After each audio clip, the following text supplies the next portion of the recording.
So here is the issue for your CapCut when you're trying to install. It's stuck in 0%. So yeah guys, let's resolve this issue. So first, close this CapCut installer.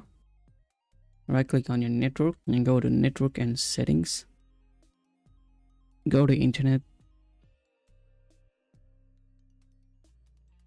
and click on this DNS server assignment button on edit button here and choose manual. Choose IPv4, IP 1.1.1.1 and in alternate 1.0.0.1. Save this. So now relaunch this installer, run this as administrator, click on yes. Now you can see bada boom bada bam, the installer is working right now.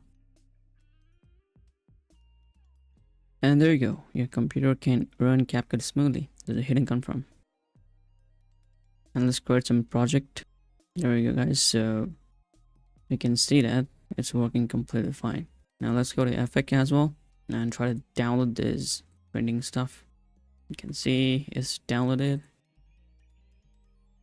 There we go, this is working completely fine now. Thank you so much for watching. This is how you can resolve the 0% stuck issue. See you guys in the next video.